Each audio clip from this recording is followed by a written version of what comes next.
Ang nakakala ko yung buo. Paano lilate naman eh? Madilaw na gano'n. Madilaw na. Nilagyan na asin. Tumulo.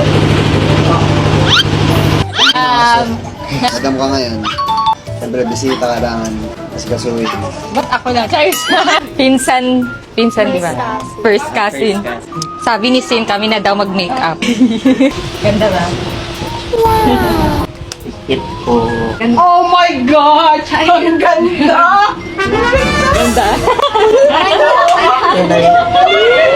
Balikan na po ba kayo ng Kuya Sen? Hindi. Friends lang kami. Ay, sayang bagay naman po kayo. Pasama na sa'yo. Thank you po, tita. Bye-bye po.